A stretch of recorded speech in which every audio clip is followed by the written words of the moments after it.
सरकार गरे हामी पीडितहरुको माग त्यही हो के तपाईहरुको लागि आउनु भएको सर्वप्रथम हैन भने अब उहाँको प्रश्न सर्वप्रथम म सबै पत्रकार साथीहरूलाई आग्रह गर्न चाहन्छु नम्बर गइहाल्यो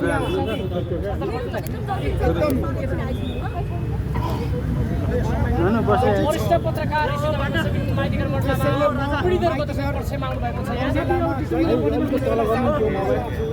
पीडितहरूको कुरा बोल्न आइरहेको छु पीडितहरूको एजेन्डालाई कसरी अगाडि बढाउने पीडितहरू कसरी पीडामा छन् कसरी उहाँहरूलाई कसरी साथ दिने भन्ने मेरो एजेन्डा हो म यहाँहरूलाई के भन्नु सर्वप्रथम तपाईले मलाई निकालेर क्यामेरा राख्नु पत्रकार साथीहरू क्यामेरा राख्नु आज माइतीघर मोर्चामा पीडितहरू छन् पीडितहरूको बिचमा छ नि एउटा सन्देश म के दिन चाहन्छु भन्दाखेरि राज्य सरकार संयन्त्र बालन शाहको नेतृत्व सरकारले पीडितहरूलाई न्याय दिनुपर्छ पीडितहरूको कुरा सुन्नुपर्छ पीडितहरूको माग सम्बोधन गर्नुपर्छ र पीडितहरूलाई साथ दिनुपर्छ भन्न म यहाँ आएको बालन शाहको नेतृत्वको सरकारले पीडितहरूलाई साथ दिनै पर्छ पीडितहरूको पक्षमा सरकार उभिनै पर्छ र जसले न्याय पाएको छैन माइतीघर मण्डेलामा आएर उनीहरू आन्दोलन गरिराखेका छन् उनीहरू अनसन बसिराखेका छन् उनीहरूको माग सम्बोधन गर्न ऋषि धमलाले एउटा पहल गर्नेछ म यहाँहरू सबैलाई भन्न चाहन्छु मैले गर्ने पहल भनेको सम्बन्धित निकायमा सरकारमा जनताको आवाज पुर्याउने हो जनताहरूलाई साथ दिने हो जनताहरूको पक्षमा उभिने हो जहिले पनि म जनताहरूको पक्षमा उभिएको छु वैदेशिक रोजगारी सम्बन्धित एजेन्डाहरूमा पनि म के बोल्न चाहन्छु हाम्रो देशमा वैदेशिक रोजगारी म जाने नेपालीहरूको कुरा डरलाग्दो छ धेरै नेपालीहरू आज विदेशमा हलपत्र परेका छन् समस्यामा छन् र वैदेशिक रोजगारीको नाममा आज जसरी नेपालीहरू विदेशमा गएर पीडा भोगिरहेछन् दुःख भोगिरहेछन् यसको विषयमा भन्नु छ यहाँ उठाएका आवाजहरू छ यसको विषयमा हजुरले क्लियर पारिदिनु पर्यो यसको विषयमा जतिपय हो यो विषय उठाएका विषयका छन् यसको विषयमा क्लियर होइन वैदेशिक रोजगारीमा जानेहरूको पीडा मलाई थाहा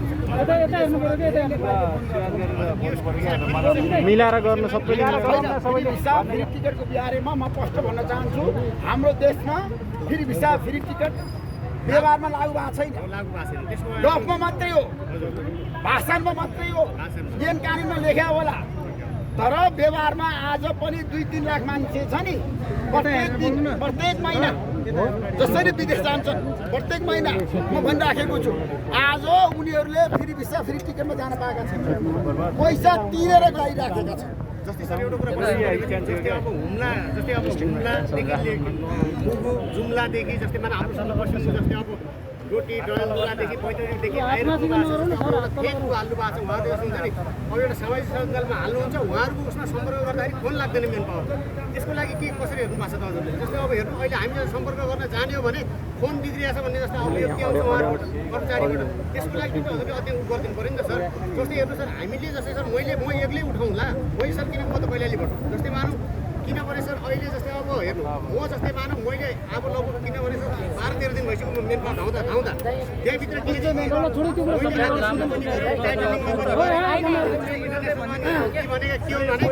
मलेसिया मात्रै पठाउँछ भन्ने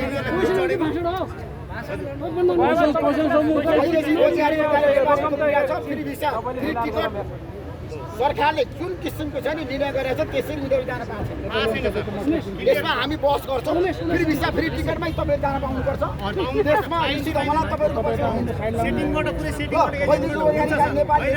फेरि भिसा फ्री टिकट अनुसार जान पाउनु पऱ्यो नि सरकारको नियम अनुसार जान पाउनु पऱ्यो मेन पावर व्यवसायलाई राखेर अन्तर्क्रिया गराएर सरकारलाई भनेर सरमन्त्रीलाई भनेर अब प्रश्न पहिले गर्नुहुन्छ तपाईले छिटै म पहल गर्छु कहिले गर्नुहुन्छ छिटै पहल गर्छु तपाईँ त धेरैचोटि आइसक्नु बाहिर मोर्चामा यो आउने मात्रै भयो क्या होइन म त आज पनि थाहा छ मैले पीडितहरूको पीडालाई अब राज्यले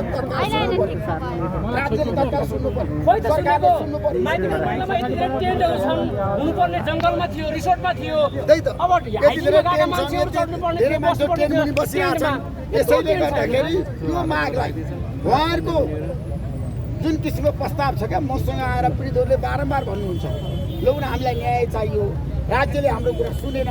सरकारलाई म भन्न चाहन्छु, प्रधानमन्त्री बालन शाहलाई म भन्न चाहन्छु, पीडितहरूको पीडालाई अब बुझिदिनुहोस्, सुनिदिनुहोस् र माइतीघर मण्डलामा अनसनमा बसेका धर्नामा बसेकाहरूको मागलाई सम्बोधन गरिदिनुहोस्। प्रधानमन्त्रीज्यू, म तपाईँलाई सफल प्रधानमन्त्री बनाउने पक्षमा छु। आज 3 करोड नेपाली जनताले आशा विश्वास र भरोसा गरेको प्रधानमन्त्री बालन शाह हो। जहिले पनि पीडितको पक्ष उभिनुपर्छ भनेर उहाँले एजेन्डा उठान गरेको, पीडितलाई न्याय दिन्छु भनेर उहाँले भनेको हो। तर आज व्यवहारमा उतार्नको लागि तपाईँ तयार हुनुहोस्। एक्सन ओरिएन्टेड प्रधानमन्त्रीको रूपमा तपाईँ आउनु भएको छ। अहिले म सरकारको आलोचना गर्ने पक्ष छैन। पीडितहरूलाई छ नि सरकारले साथ दिनुपर्छ भन्ने मेरो दबाब मात्र हो, अनुरोध हो, खबरदारी हो। म अहिले वर्तमान सरकारको विरोध गर्न आइरहेको छैन। म त सरकारलाई के भन्छु भन्दाखेरि पछिल्लो समय उद्योगपति, व्यापारी, ब्याङ्करहरू, निर्माण व्यवसायीहरूलाई पनि सरकारले समातेको छ, धरपकड गरेको छ। त्यसले पनि समस्या समाधान हुँदैन भन्ने पक्षमा छ। किन थाहा छ? उद्योगपति व्यापारीहरूले हाम्रो देशको लगानीको वातावरण बनाउनु पर्यो, देशमा आर्थिक क्रान्ति गर्नु पर्यो, समृद्धशाली सम्पन्न नेपाल बनाउनु पर्यो, विकास गर्नु पर्यो। उद्योगपति व्यापारीलाई धरपकड गरेर थुनेर समस्या समाधान हुँदैन। अब किन भन्दा धरपकड बन्द गरौँ। उद्योगपति व्यापारीले गल्ती गरेका छन्, ट्याक्समा गल्ती गरेको छ भने कर तिरेको छैन भने कर तिरौँ। राज्यले नियम बनाएर कर तिराउनै पर्छ, कर तिर्नै पर्छ। मेरो प्रश्न कहाँनिर भन्दाखेरि उद्योगपति व्यापारीलाई, ब्याङ्करहरूलाई अथवा मेन पावर व्यवसायीहरू अथवा निर्माण व्यवसायीहरूलाई गलत गरेको छ भने प्रक्रिया विधि बिहार कारबाही गरौँ। तर बच्चाको भरमा कसैलाई नथुनु, म राज्यलाई आग्रह गर्न चाहन्छु। त्यसैले म अहिलेको सरकारको पक्षमा माइतीघर मण्डलाबाटै म खुलेर म सरकारको पक्ष उभिएको मान्छे, सरकारलाई साथ दिने मान्छे, तर पीडितहरूको पक्ष उभिएको मान्छे। किन भन्दा पीडितलाई न्याय दिनको लागि यहाँ आएको मलाई विश्वास छ। यी सबै पीडितहरू यहाँ छ माइतीघर मण्डलामा। अब धेरै दिन यो पीडितहरू यहाँ रहनु पर्दैन। काहीँ न काहीँ सरकारले सुन्छ, सरकारले समस्याको समाधान गर्छ। पत्रकार साथीहरूले धेरै एजेन्डा बनाइदिनु भएको छ। पत्रकार साथीहरूको कारणले गर्दाखेरि आज तपाईँहरूको कारणले गर्दाखेरि पीडितहरूको एजेन्डा राष्ट्रियकरण भएको छ। पीडितहरूले आज तपाईँहरूको कारणले गर्दा साथ पाएको छ, सहयोग पाएको, समर्थन पाएको छ। त्यसैले पीडितहरूले आज तपाईँहरू सामु आएर आफ्नो राख्नु पाएको छ। नयाँ सरकारले सर पीडितले पाएको होइन, न्याय चाहिँ पीडित पक्षबाट चाहिँ पाएको हो नयाँ सरकारले, त्यो हो। अनि यहाँ सुन्नुहोस् हजुरले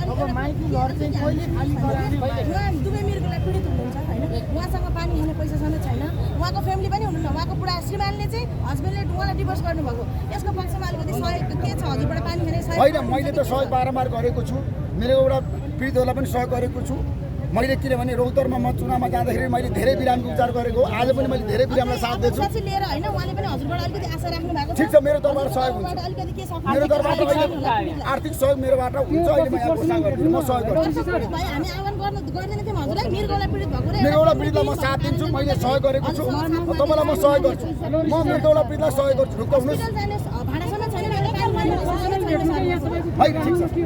हजुरको कुरा राख्नु पर्सनल कुरा ठ्याक्कै नि तपाईँले सरकारको तारिफ पनि गर्नुहुन्छ, सरकारप्रति विश्वास पनि भन्नुहुन्छ, तपाईँ पनि विरोध पनि गर्नुहुन्न। फेरि एउटा कुरा नि, जनताले न्याय पाएको छैन, जनताले न्याय पाउँदैन, सरकारलाई दबाब दिने हो, खबरदारी गर्ने हो। प्रधानमन्त्री बालन शाहलाई यो पीडितहरूको पीडालाई बुझिदिनुहोस्, पीडितहरूलाई न्याय दिनुहोस्। प्रधानमन्त्रीले न्याय दिन्छन् भन्ने कतिको विश्वास? मलाई विश्वास छ। तपाईँको साथी पनि हुनुहुन्छ बालन शाह त? होइन, बालन शाह देशको प्रधानमन्त्री, उहाँलाई म आग्रह गरिराखेको छु पीडितलाई न्याय दिनुहोस्, पीडितले न्याय पाउनुपर्छ। पीडितहरू यहाँ अनसन बस्ने होइन, धर्नामा बस्ने होइन। अब छिट्टै पीडितहरूको माग सम्बोधन गर्न सरकारले एउटा छ नि समिति बनाउनु पर्छ। स्वास्थ्य, शिक्षा, रोजगारी फ्री भन्ने भएको छ होइन। अनि यहाँ स्वास्थ्यको हेर्नु है, एकल महिलाले उपचार पाइरहेको छैन। अनि यही हो त स्वास्थ्य, शिक्षा, रोजगारी भयो भनेको हामीले पानी किनेर खुवाएर छ। हामीले प्रतिक्रिया भन्दा पनि प्रश्न चाहिँ गरौँ न हौ। हामी पीडितले बाँडेर उहाँलाई यहाँनिर संरक्षण दिइरहेको छौँ भनेपछि सरकारले सुनिदिनुहोस् नि होइन। एकल महिला उहाँ छोरा स्वास्थ्य, शिक्षा निःशुल्क, एकदमै पीडित, ब्लड चाहिरहेछ उहाँलाई अब होइन। स्वास्थ्य, शिक्षा निःशुल्क मेरो एजेन्डा हो। छैन, पैसा छैन भन्न चाहन्छु। यो कसले सुन्दिने ल भन्नु न? स्वास्थ्य, शिक्षा, रोजगारी कसले सुन्दिने? एक-एकजना बोलाउँ न। जेठ 15 गते आउने बजेट स्वास्थ्य, शिक्षा निःशुल्क। बजेटसँग मर्ने त त्यसो भए सर अब आउने बजेटसम्म गरिदिने हो अब ऋषि सर तपाईँ कहिलेसम्म आउनुहुन्छ माइती घर तपाईँ कहिलेसम्म अनि आएर चाहिँ के हुन्छ भने आएर के भयो न्याय मिल्नु परेन ऋषि दाइलाई मैले एउटा प्रश्न गर्न चाहेँ। किसान महिलालाई नेपाल सरकार न्याय दिन्छु भन्नुभएको थियो, ठ्याक्कै तपाईँको पछाडि पीडित हुनुहुन्छ। दाइ ऋषि दाइ अब यता अगाडि हेरेर बोल्नुहोस् न हजुरले। दाइ तपाईँ माइती घरमा आउँदै गर्दा धेरैलाई न्यायको अनुभूति हुन्छ, तर तपाईँ माइती घरबाट गइसकेपछि तपाईँ योभन्दा अगाडि पनि आउनु भएको थियो। यहाँ चाहिँ दिन गनेर बसिरहेको छन् क्या, तपाईँले अघि भन्दै हुनुहुन्थ्यो माइती घरमा अब धेरै दिन बस्नु पर्दैन। सबैभन्दा पहिलो कुरा त न्यायका लागि माइती घर आउनै नपर्नु पर्ने हो, तर आइसके आका अन्यायमा परेका पीडितहरू बारम्बार ऋषि धमला आउँदै गर्दा मात्रै न्यायको अनुभूति होइन, जहिले पाउनु पर्थ्यो। तर यो कुरा राज्यले सुनेन के। ऋषि धमलाले अघि भर्खर यहाँ शर्मिलाजीले हजुरलाई पनि कल गर्दै हुनुहुन्थ्यो, ऋषि धमलाले गफ मात्रै गर्छ, काम परिणाममुखी गर्दैन भन्ने थियो। अब चाहिँ अन्तिममा भनिदिनुहोस् के वास्तवमा यी माइती घरमा बसेकाहरूले न्याय पाउँछन्, यो कुरा क्लियर गरिदिनुहोस्। राज्यले हेरेको छ छैन, ऋषि धमलाले मात्र हेरिरहेछ कि राज्यले हेरिरहेछ, यो कुरा क्लियर भनिदिनुहोस्। बसेका पीडितहरूले न्याय पाउनु पर्यो, नत्र यहाँ झुन्डेर मर्ने पेट्रोल खनाएर मर्ने धेरै जनाले भनिरहेको छ। हजुर के भाइरल हुनु मात्रै आउनु भएको हो मिडियामा? मलाई भाइरल हुनु परेको छ, म धेरै मिडियामा दाइ यताको जवाफ दिनुहोस् न, दाइ जवाफ दिनु न, जवाफ दिनु। बाघबुटा उठाइदिइराख्नु भएको छ।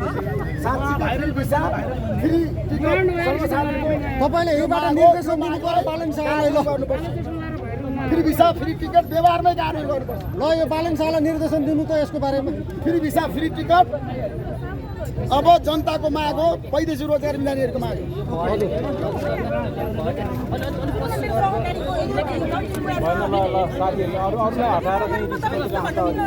तपाईँहरू सबैलाई हराएर ऋषिलाई मात्र आउँदा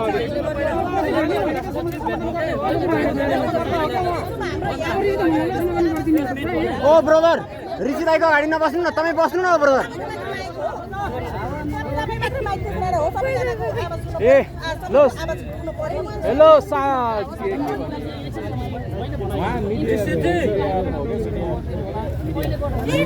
भन्दा पनि यहाँ हामी मर्न लागिसक्यौँ। हाम्रो कुरा छिटोभन्दा छिटो सरकारसँग सुन्नु पर्यो। इन्टरभ्यूको कुरा भन्दा पनि हाम्रो कुरा उहाँ हामीसँग मिलेर पुर्याउनु पर्यो के। सरकारी पीडितहरू भागिसक्यो, हाम्रो सम्पत्ति खाएर हामीलाई रोडमा ल्याइसक्यो। तरिका कता गयो फेरि यता आउनुहोस् सबै। म तपाईँलाई के भन्न चाहन्छु भन्दाखेरि हामीले पीडितहरूलाई साथ दिनु हो, हामी पीडितहरूको पक्ष उभिने हो, पीडितहरूलाई न्याय दिने हो। ऋषि धमला पीडितहरूको पक्षमा जहिले पनि उभिनु छ र सञ्चारकर्मी साथीहरूलाई म धेरै धन्यवाद दिन चाहन्छु। होइन होइन भाइ दाइ एउटा कुरा दाइ ऋषि दाइ भएन के केही भएन।